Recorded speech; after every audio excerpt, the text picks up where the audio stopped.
Hello aspirants. Welcome to UPSC made simple by Dinesh. और आज हम स्टार्ट कर रहे हैं हमारी C SAT made simple series, जिसके अंदर मैं क्या करूँगा, आपको जो हमारे UPSC C SAT paper second है प्रीलिम्स का, उसकी पूरी प्रिपरेशन करवाऊँगा, क्लासेस करवाऊँगा और प्रैक्टिस क्वेश्चंस कराऊँगा। तो उसकी आज हमारी पहली ओरिएंटेशन क्लास है, जिसमें मैं बेसिकली क्या बातें डिस्कस करने वाला हूँ। जो हमारा आज का एजेंडा रहेगा वो ये रहेगा कि सबसे पहले मैं अपना शॉर्ट इंट्रोडक्शन दूंगा कि मेरी यूपीएससी जर्नी कैसे रही है। फिर मैं यूपीएससी ने क्या गाइडलाइंस दी है सी सेट के बारे में, उसके बारे में बात करूंगा।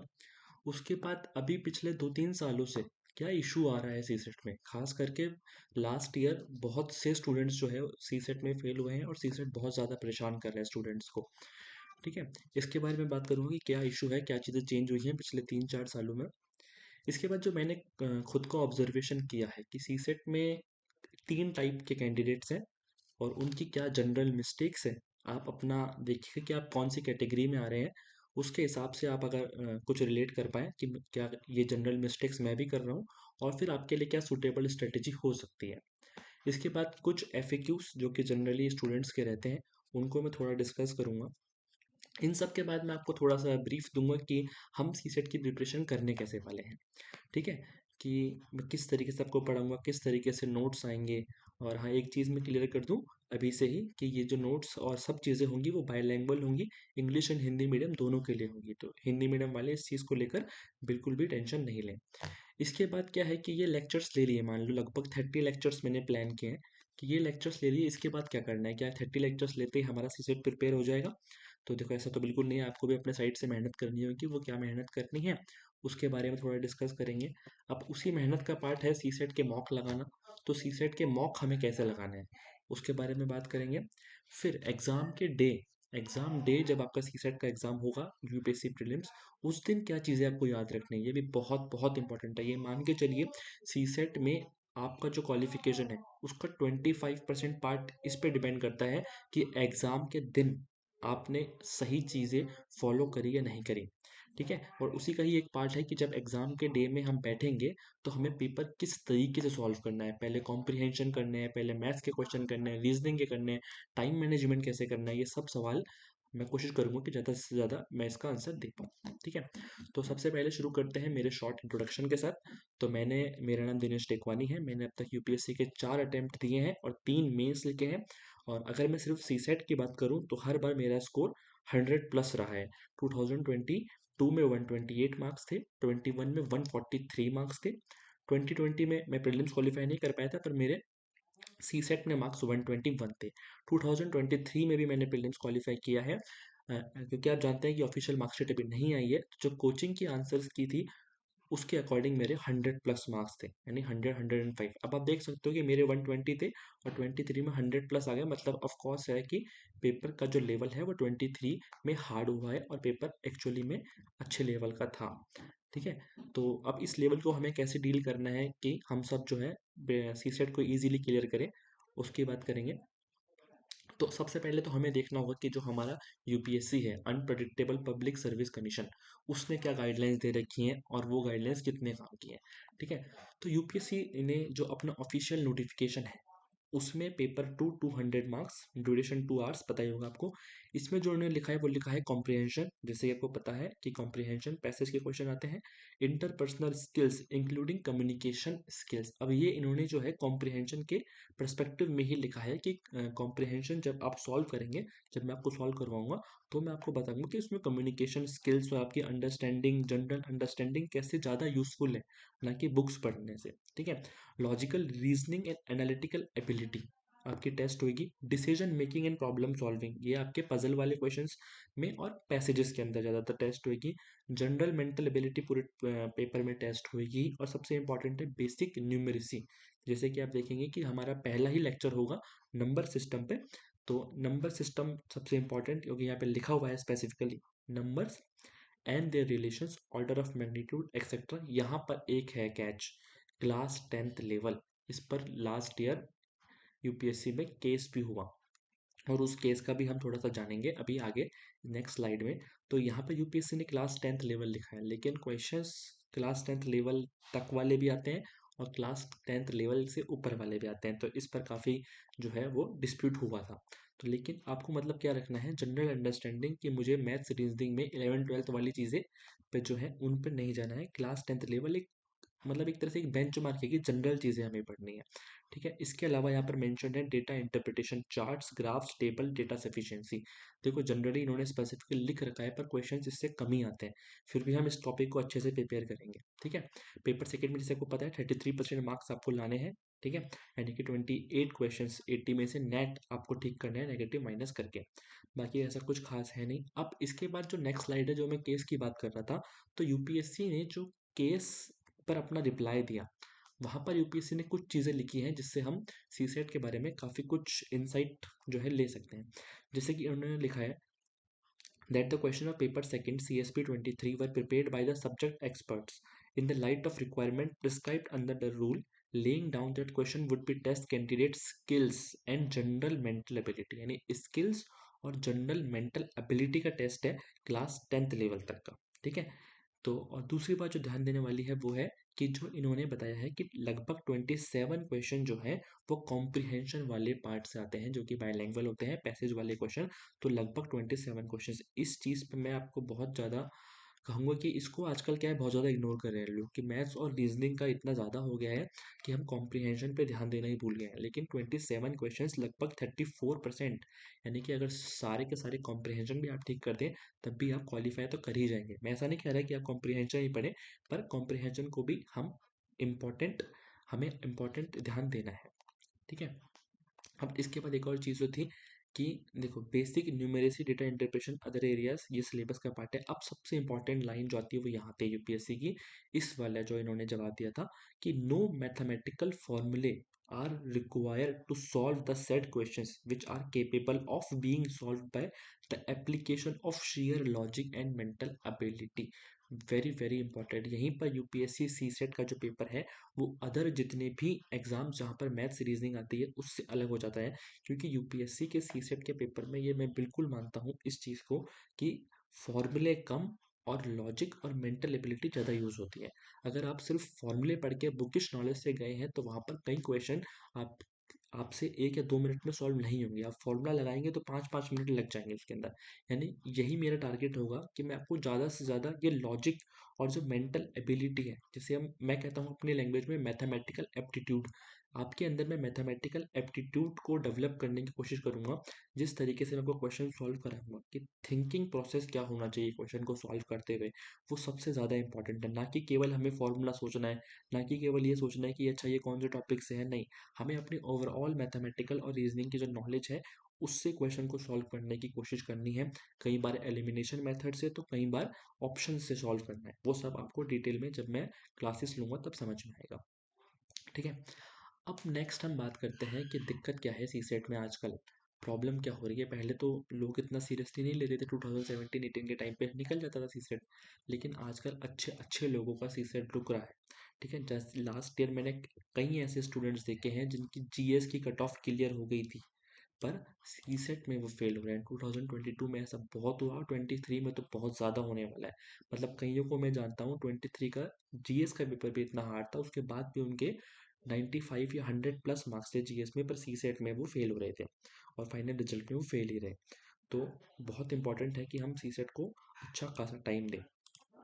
दूसरा वही है, नेचर ऑफ क्वेश्चंस जो है वो कॉम्प्लेक्स और टाइम कंज्यूमिंग हो गए हैं। पहले क्वेश्चन बड़े सीधे आते थे, आजकल कॉम्प्लेक्सिटी बहुत बढ़ गई है। ठीक है, और एक चीज़ और जो मैंने देखी है कि कई ऐसे इजी टॉपिक्स थे जैसे जिनसे क्वेश्चन से आजकल गायब है। जैसे कि 23 के पेपर में एक नया ट्रेंड था कि मैथ्स और रीजनिंग को मिक्स करके क्वेश्चन पेपर बनाया।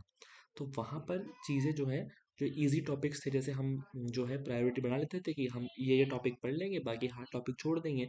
तो यूपीएससी ने उसका भी तोड़ निकाल लिया कि ऐसा नहीं होगा, आपको सब कुछ पढ़ना पड़ेगा। ठीक है, अब जो एक नया ट्रेंड आ रहा है क्वेश्चन का, वो आ रहा है डेटा सफिशिएंसी वाले क्वेश्चन। अभी डेटा सफिशिएंसी वाले क्वेश्चन क्या होता है, देखो डेटा सफिशिएंसी वाले क्वेश्चन वो होते हैं कि जैसे आपको पहले एक स्टेटमेंट दे देगा। ठीक है, फिर जैसे एक पहले प्रॉब्लम दे दी, फिर उसका स्टेटमेंट 1, स्टेटमेंट 2, स्टेटमेंट 3। तो अब फिर देगा कि जो ये प्रॉब्लम है ये कितने जो कंडीशन दी है उनसे सॉल्व हो रही है। तो यहाँ पर क्या होता है, जब हम क्वेश्चन को सॉल्व कर रहे होते हैं तो हमारा पूरा दिमाग रहता है क्वेश्चन को सॉल्व करने में, आंसर तक पहुँचने में। हम उस टाइम ये नहीं देख पाते कि हम स्टेटमेंट वन, सिर्फ स्टेटमेंट वन का यूज़ करके निकाल सकते हैं कि आंसर, सिर्फ स्टेटमेंट टू का यूज़ करके, या फिर वन और टू का यूज़ करके। तो यहाँ पर यूपीएससी ऐसे पूछ लेता है कि ये आंसर किन किन स्टेटमेंट से आ सकता है, क्या केवल वन और टू से भी आंसर आ सकता है। तो वहाँ पर बहुत सारी कंडीशन हो जाती हैं, उन सबको चेक करने में टाइम ज़्यादा लग जाता है। तो ये क्या कर रहा है, कन्फ्यूजन क्रिएट कर रहा है। और जो प्रॉब्लम्स है कैंडिडेट्स के साइड से, यूपीएससी की साइड से उधर कॉम्प्लेक्सिटी बड़ी है, लेकिन कैंडिडेट्स क्या करते हैं, देखो प्रीलिम्स में जो नहीं निकलता ना, उसका रीज़न या तो ओवर प्रिपरेशन है या अंडर प्रिपरेशन। हाँ बिल्कुल, ओवर प्रिपरेशन भी एक रीज़न है। ओवर प्रिपरेशन मतलब होता है आपने सी सेट की इतनी प्रिपरेशन कर ली, इतना आपने प्रेशर ले लिया कि वहाँ एग्ज़ाम में जाके आप कुछ कर ही नहीं पाए। ओवर प्रिपरेशन भी हमें नहीं करनी है, हमें ऑप्टिमम प्रिपरेशन करनी है, चाहे वो प्रीलिम्स जीएस पेपर की हो या सी सेट की हो। अगर आप जो है पूरे साल सी सेट का ही पढ़ रहे हैं, एसएससी की क्लासेस ले रहे हैं, एसएससी के बुक सॉल्व कर रहे हैं, तो ये ओवर प्रिपरेशन है। यूपीएससी की जो डिमांड है वो आप फुलफिल नहीं कर पाएंगे। ठीक है, आपको यूपीएससी सीसेट के अकॉर्डिंग ही पढ़ना पड़ेगा चीज़ों को। ठीक है, तो students are attempting less number of, ये बहुत बड़ी चीज़ है कि less number of question due to lack of time management. Time management का बहुत बड़ा इशू है सी सेट में। मैंने देखा है बहुत से स्टूडेंट जो है 40-45 क्वेश्चन ही करना, टारगेट ही 40-45 क्वेश्चन का करते हैं कि हमें 40-45 ही क्वेश्चन करना है। जब आप टारगेट इतना कम लेके चलोगे तो आप रिस्क जोन में हो। ठीक है, आपको टाइम मैनेजमेंट करना है, मैक्सिमम क्वेश्चन अटैम्प्ट करने की कोशिश करनी है, लेकिन हम स्टार्टिंग से ही प्रैक्टिस करते हैं कि हमें 40-45 करने हैं, बस 33% मार्क्स लाके पास होना है। तो यहाँ पर दिक्कत आ जाती है कि जब आप टारगेट कम करते हो क्वेश्चंस, तो गलत होने के चांस ज़्यादा हो जाते हैं, या एग्जाम में आप ठीक तरीके से क्वेश्चन अटैम्प्ट नहीं कर पाते, और फिर 33% से कम मार्क्स हो जाते हैं। कई बार आंसर की में वेरिएशन होता है यूपीएससी की, कॉम्प्रीहेंशन में तो खास करके। कई बार जो आंसर है यूपीएससी ने, अगर किसी का लॉजिकली दिख रहा है कि आंसर बी है, फिर भी यूपीएससी सी दे देगा तो आप कुछ नहीं कर सकते। तो वहाँ पर फिर आप गेम के बाहर हो जाते हो एक दो क्वेश्चन की वजह से। तो हमें मैक्सिमम क्वेश्चन करने हैं। ठीक है, इसके बाद क्या है, not able to attempt all comprehension question that are comparatively easy in nature. देखो मैथ्स रीजनिंग के चक्कर में हम कॉम्प्रिहेंशन को भूल जाते हैं। मैथ्स रीजनिंग पे हम इतना फोकस करते हैं एग्जाम में भी और प्रिपरेशन के टाइम पे भी, कि जो 27 क्वेश्चन कॉम्प्रिहेंशन के आ रहे हैं, कम से कम अगर वो तो हम सारे अटेम्प्ट कर सकते हैं। अगर कोई एक कॉम्प्रिहेंशन इतना बड़ा आपने रीड कर लिया, तो आप इतना तो जनरल अंडरस्टैंडिंग बना ही लोगे कि 95% केस में आप उसका आंसर सही ही लगाओगे। बहुत रेयर ऐसा होगा कि अगर आपने अच्छी प्रैक्टिस की है कॉम्प्रिहेंशन की तो आपका क्वेश्चन गलत हो जाए। हाँ कोई चीज़ ही कंफ्यूजिंग है, यूपीएससी ने आंसर ही कुछ और दे दिया, तो बात अलग है। पर कॉम्प्रिहेंशन को बिल्कुल इग्नोर नहीं करना है, ट्राई करना है कि 27-28 जितने भी कॉम्प्रिहेंशन क्वेश्चन आ रहे हैं वो सारे हम अटेम्प्ट करें। ठीक है, चलो आगे चलते हैं। जो मैं बता रहा था आपको, मेरा खुद का जो ऑब्जर्वेशन है कि टाइप्स ऑफ कैंडिडेट्स, तो इन जनरल क्या है, मैंने 3 टाइप्स ऑफ कैंडिडेट्स देखे हैं।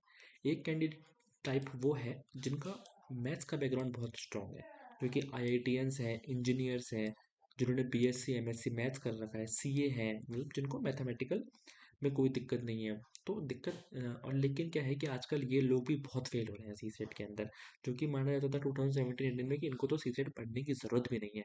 ठीक है, लेकिन क्या हो रहा है, सबसे बड़ी दिक्कत है ओवर कॉन्फिडेंस की। ठीक है, ये जो क्लास है, ये जो कैटेगरी है, ये ओवर कॉन्फिडेंट रहती है कि हमें तो सी सेट पढ़ने की ज़रूरत ही नहीं है। ठीक है, ये लोग प्रैक्टिस नहीं करते हैं।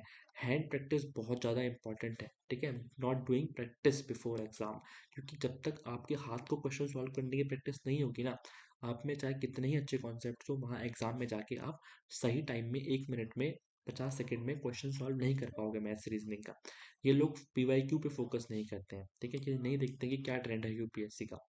ठीक है, अंडर प्रिपरेशन। ठीक है, मैंने बताया था दो तरह की प्रॉब्लम है, ओवर प्रिपरेशन और अंडर प्रिपरेशन। तो ये सी सेट की अंडर प्रिपरेशन करते हैं। ठीक है, कॉम्प्रिहेंशन पार्ट को इग्नोर कर देते हैं कि हम तो मैथ्स वाले हैं, हम तो मैथ्स रीजनिंग से ही निकाल लेंगे, कॉम्प्रिहेंशन तो हमको देखने की जरूरत नहीं है। पर ये गलत स्ट्रेटेजी है।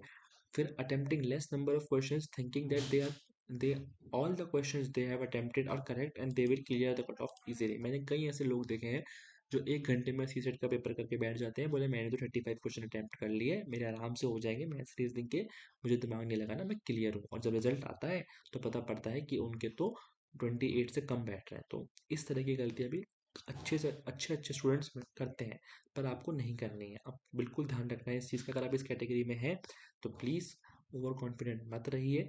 यूपीएससी का एग्जाम है, आपको सी सेट की ऑप्टिमम प्रिपरेशन करनी है, ठीक है। स्ट्रेटेजी की मैं बात करूंगा आगे। सेकंड जो कैटेगरी है वो है एवरेज मैथ्स बैकग्राउंड, ठीक है। जैसे कि जिसके पास क्लास 12 तक मैथ्स था, पर उन्होंने बाद में यूपीएससी की प्रिपरेशन के लिए ह्यूमैनिटीज ले लिया, अब मैथ्स से उनको ज़्यादा रिलेशन नहीं है 3-4 साल से। या फिर बीकॉम कॉमर्स ग्रेजुएट्स हैं जिनका ठीक ठाक उन्होंने अकाउंट्स वगैरह पढ़ी है, तो कैलकुलेशन वगैरह वो कर लेते हैं, पर मैथ्स के कॉन्सेप्ट उनको ज़्यादा नहीं आते। तो ये वाली जो कैटेगरी मैंने देखी है कि ये खुद की गलती से ही फेल हुए तो हैं, लेकिन जनरल जो ट्रेंड है कि ये लोग फेल नहीं होते हैं। क्यों? क्योंकि ये इनफ टाइम देते हैं सी सेट को, ठीक है। इनफ टाइम तो देते हैं, पर ये गलती क्या करते हैं कि क्वेश्चन सॉल्व तो करेंगे पर अपनी स्पीड पे ध्यान नहीं देंगे कि हमें सॉल्विंग स्पीड कैसे बढ़ानी है। वही चीज़ की 40-45 क्वेश्चन ही अटैम्प्ट करेंगे, वो वाला इशू उनके साथ है, ठीक है। ये क्या करते हैं टॉपिक्स, ये जो कैटेगरी के जनरल स्टूडेंट्स होते हैं ये टॉपिक्स की प्रायोरिटी बना लेते हैं कि हमें मैथ्स और रीजनिंग में बस ये टॉपिक पढ़ने हैं, और बाकी जो टॉपिक उन्हें हार्ड लगता है उनको वो आउटराइटली छोड़ देते हैं। देखो प्रायोरिटी बनाना बिल्कुल सही है, लेकिन किसी भी चीज़ को हम आउटराइटली नहीं छोड़ सकते, खास करके सी सेट में, यूपीएससी में, पूरी जनरली में, क्योंकि यूपीएससी का कुछ पता नहीं है कि कब वो एक ही टॉपिक से 20 क्वेश्चन पूछ लेगा और बाकी 3 टॉपिक जिससे वो लास्ट ईयर पूछा था उसको छोड़ देगा।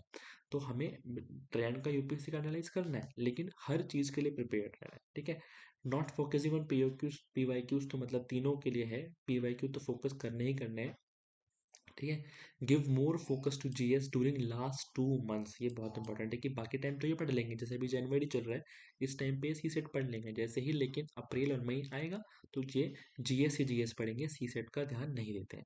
Not making exam day strategy, जैसे मैंने आपको बताया स्टार्टिंग में ही कि 25% जो है वो आपकी एग्जाम डे स्ट्रेटेजी है सी सेट में, ठीक है। टाइम मैनेजमेंट नहीं कर पाते।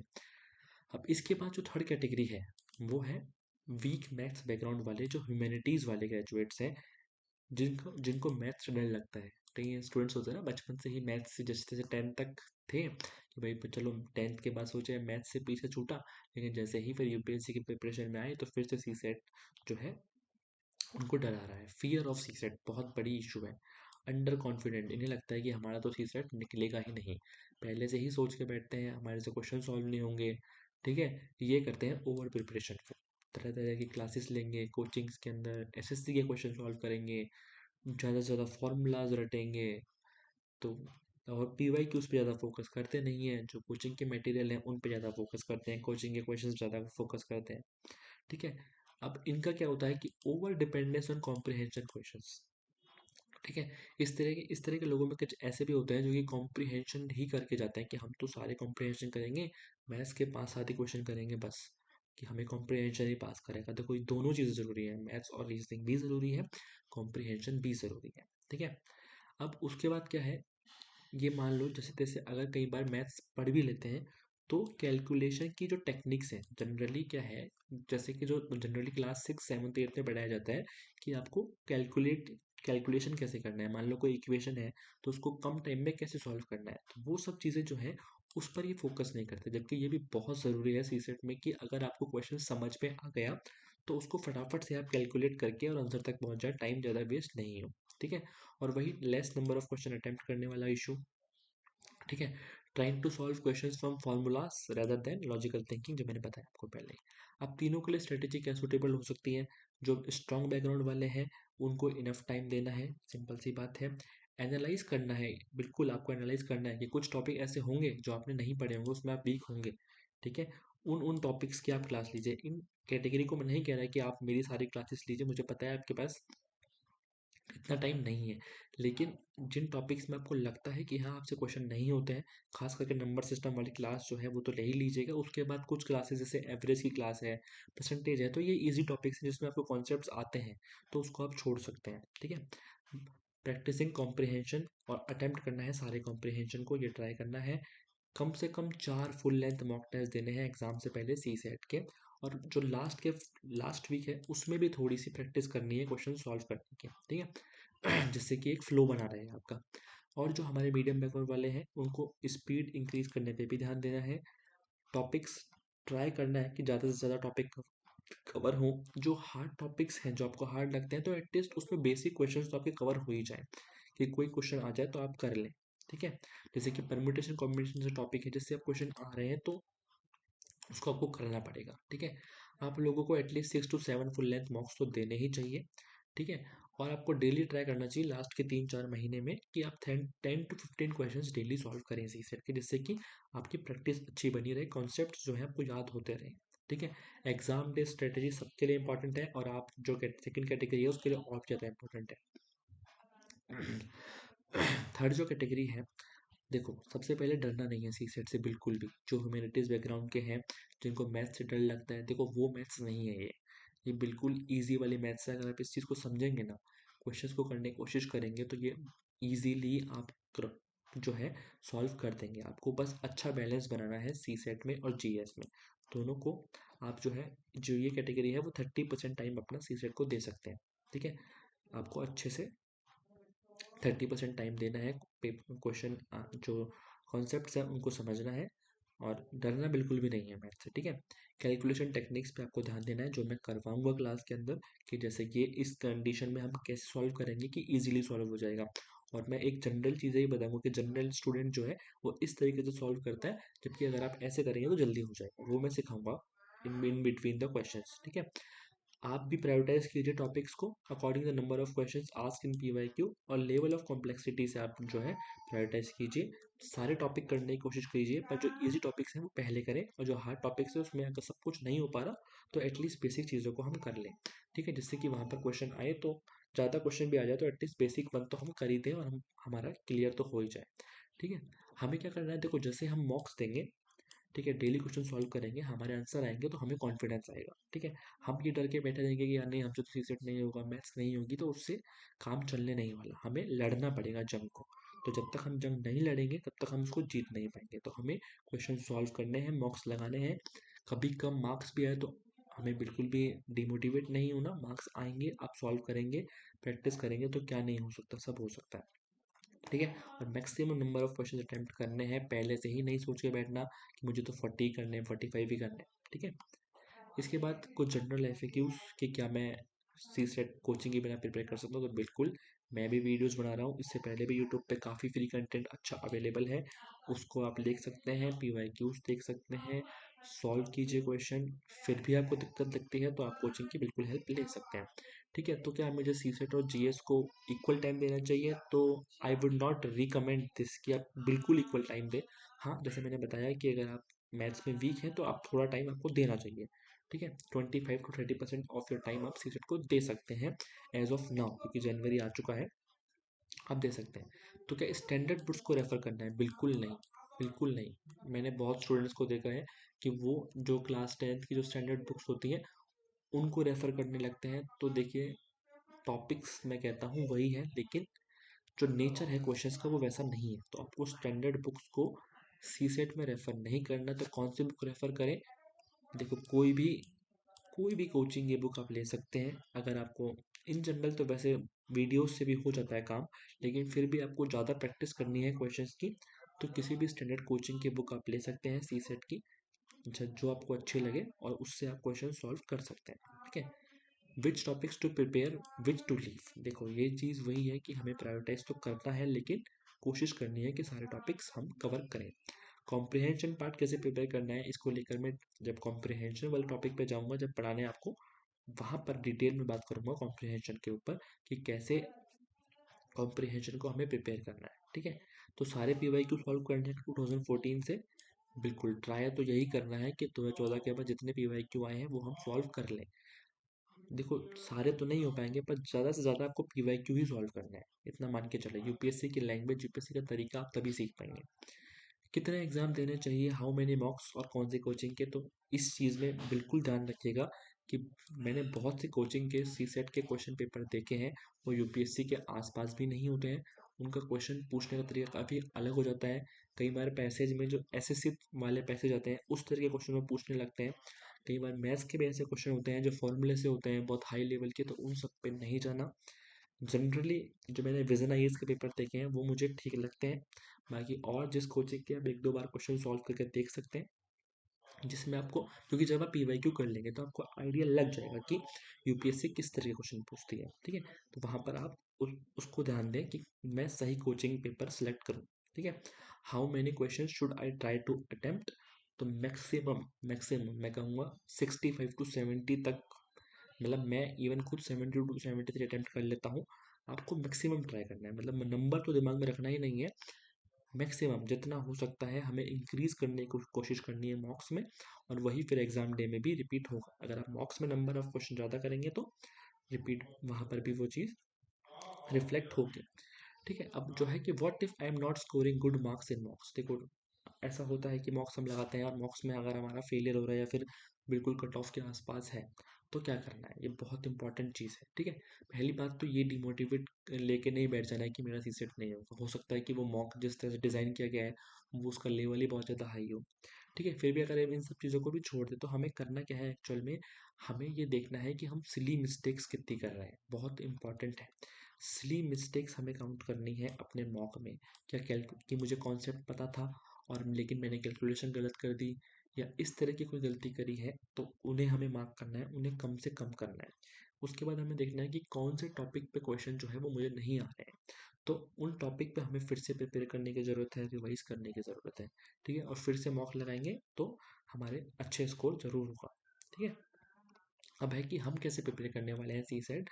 देखो, जितने भी इंपॉर्टेंट टॉपिक्स हैं मैथ्स और रीजनिंग से विथ बेसिक्स, बिल्कुल बेसिक्स के साथ मैं आपको पढ़ाऊंगा। ठीक है, इसमें क्या रहेगा, मैथ्स और रीजनिंग पहले हम करेंगे कि है लेक्चर प्लान। ठीक है, तो टोटल 30 लेक्चर्स हैं। ठीक है, जिसमें 1 to 15 तक जो है वो मैथ्स के लेक्चर हैं, अलग अलग टॉपिक्स हैं मैथ्स के। ये इनका जो मैंने रखा है, जब नंबर सिस्टम से सबसे ज़्यादा क्वेश्चन आते हैं तो सबसे ऊपर उसको रखा है इस तरीके से। इसके बाद रीजनिंग के लगभग 10 लेक्चर लेंगे हम। ठीक है, ये लेक्चर जो है वो ड्यूरिंग द क्लास, अगर मुझे लगता है तो ज़्यादा कम भी हो सकते हैं, इसमें ऐसा कुछ नहीं है, एक ब्रॉड मैंने बनाया है। और उसके बाद 5 स्पेशल लेक्चर मैं पैसेज के कॉम्प्रिहेंशन के करवाऊंगा, जहाँ पर मैं डिटेल में पैसेज के बारे में डिस्कस करूंगा। एज मैनी SPYQs हो सकते हैं उन सबको मैं सॉल्व करवाऊंगा। ठीक है, तो अब मैथ्स रीजनिंग हम कैसे पढ़ने वाले हैं, तो मैथ्स रीजनिंग के अंदर क्या करेंगे, जैसे कि मान लो लेक्चर नंबर 1 है, तो ये पहले मैं बताऊंगा आपको बेसिक चीज़ें, बिल्कुल कि नेचुरल नंबर क्या होते हैं, क्योंकि क्वेश्चन में लिखा हुआ आएगा कि नेचुरल नंबर, जैसे कि प्राकृतिक संख्या है, नेचुरल नंबर है, होल नंबर है। और नोट्स जो है वो पूरे बायलैंग्वेज रहेंगे, हिंदी मीडियम वालों को बिल्कुल दिक्कत लेने की ज़रूरत नहीं है। जहाँ जहाँ पर हिंदी ट्रांसलेशन की नीड है वहाँ वहाँ पर हिंदी ट्रांसलेशन आपको मिलेगा। जैसे कि अब डिविजिबिलिटी टेस्ट है, यहाँ पर हिंदी ट्रांसलेशन की कोई नीड नहीं है, आपको समझ में आ रहा है तो वहाँ पर मैंने नहीं दिया है। लेकिन जहाँ पर नीड है, जैसे क्वेश्चन है, तो वहाँ पर मैंने हिंदी ट्रांसलेशन साथ के साथ दिया है। तो मैं क्या करूँगा, पहले सब बेसिक्स पढ़ाऊँगा आपको, एक दो एग्जाम्पल के साथ उसको मैं समझाऊँगा उसको। ठीक है, और फिर बाद में हम कुछ प्रैक्टिस क्वेश्चन करेंगे जिसमें जितने PYQ हो सकते हैं उतने मैं इंक्लूड करूँगा। ठीक है, अब इसके बाद, हाँ, क्वेश्चंस जो हम प्रैक्टिस क्वेश्चन करेंगे उसमें मैं क्या करूँगा, क्योंकि जो मैंने चीज़ें पढ़ा दी हैं लगभग उसी पे प्रैक्टिस क्वेश्चंस रहेंगे। तो मैं पहले आपको 1 या 2 मिनट दूंगा कि आप इस क्वेश्चन को सॉल्व कीजिए, उसके बाद मैं करवाऊंगा सॉल्व उसको। क्योंकि देखो, जब तक आप खुद उस क्वेश्चन पे दिमाग नहीं लगाओगे तब तक आपको वो चीज़ समझ में नहीं आएगी कि उसको सॉल्व कैसे करना है। थिंकिंग प्रोसेस आपका तभी सुधरेगा जब आप खुद पहले इस क्वेश्चन पे थिंक करेंगे, फिर मैं जब आपको समझाऊंगा कि इस पे कैसे सोचना था, तब आपको पता पड़ेगा कि हाँ, इस क्वेश्चन में ऐसे हम सोच सकते थे। ठीक है, और ये देखिए क्लासेस कैसे चलेंगी, कि हमारा एक टेलीग्राम चैनल है जिसका लिंक डिस्क्रिप्शन में दिया हुआ है, उसको आपको ज्वाइन करना है। क्लास से 2-3 दिन पहले जो है नोट्स वहाँ पर अपलोड हो जाएंगे, उन नोट्स की आपको प्रिंट निकाल के ही क्लास में बैठना है, तभी आप जो है साथ के साथ क्वेश्चन सॉल्व कर पाएंगे। नोट्स बायलैंग्वेज रहेंगे, प्रिंट आउट ले लें, उसके बाद आप क्लास लीजिए, आपको सबसे ज़्यादा से ज़्यादा चीज़ समझ में आएंगी। ठीक है, अब इसके बाद है कि ये मान लीजिए आपने पूरे लेक्चर्स ले लिए, चीज़ें आपको समझ में भी आ गई, फिर इसके बाद क्या करना है, क्या वहीं पे सी सेट हमारा प्रिपेयर हो जाएगा, तो नहीं। क्लासेस लेने से ये मान के चलिए 30% ही सी सेट आपका प्रिपेयर होगा, 70% काम उसके बाद भी बाकी है। क्योंकि देखिए, आपको नोट्स को टाइम टू टाइम पे रिवाइज करना है, क्योंकि उसमें कॉन्सेप्ट्स हैं, क्वेश्चंस हैं, और जितना हो सके PYQ सॉल्व करने हैं साथ के साथ। ठीक है, अब मान लीजिए आपने यूपीएससी के सारे PYQ सॉल्व कर लिए, तो यूपीएससी सिविल सर्विस के कर लिए, तो सीडीएस CAPF और एनडीए में भी मैथ्स और रीजनिंग के क्वेश्चन आते हैं। देखो, एनडीए में जो मैथ्स का टेक्निकल वाला पार्ट है, मैं उसकी बात नहीं कर रहा, जनरल स्टडी वाले पेपर में मैथ्स के जो क्वेश्चन आ रहे हैं उनकी बात मैं कर रहा हूँ। तो जो जनरल वाले क्वेश्चन है सीडीएस CAPF और एनडीए में, उसको भी आप कर सकते हैं, उससे भी आपको काफ़ी कुछ आइडिया लगेगा। ठीक है, फिर इसके बाद आप क्या कर सकते हैं कि डेली 10 to 15 क्वेश्चन जो कोचिंग वाले टेस्ट होते हैं उनको आप मार्केट से परचेज कर सकते हैं, या फिर जैसे भी PDF जो भी अवेलेबल हो जाएगी उसमें से 10 to 15 क्वेश्चन आप डेली सॉल्व करते रहिए। उनसे कोई भी चीज़ समझ में आती है तो उनको अपने नोट्स में इंक्लूड कीजिए। ठीक है। अब before 3 months of exam you should start solving full length mock test. जैसे कि अभी जनवरी चल रहा है तो और मई में पेपर है, तो मार्च अप्रैल और मई इन 3 मंथ्स में आपको सीसेट फुल लेंथ लगाने हैं। ठीक है।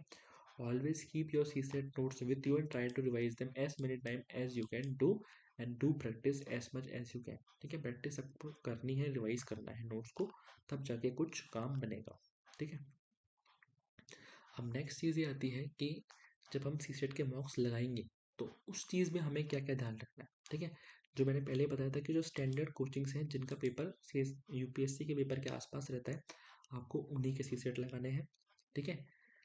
अब उसके बाद क्या है, जैसे कि आप जीएस के भी मॉक लगाओगे, आपको ट्राई ये करना है कि जिस दिन मैं जीएस का मॉक लगाऊं उसी दिन दिन के टाइम 2:30 to 4:30 जो यूपीएससी सीसेट का टाइम है, उसी दिन मैं सीसेट का ही मॉक लगाऊं। क्यों? क्योंकि जीएस का पेपर देने के बाद जिस तरीके से जो आपका माइंड थोड़ा थक जाएगा, तो वहाँ पर भी आपको थके हुए माइंड से ही सीसेट करना है, तो उसकी प्रैक्टिस हमें अभी से करनी है। ठीक है।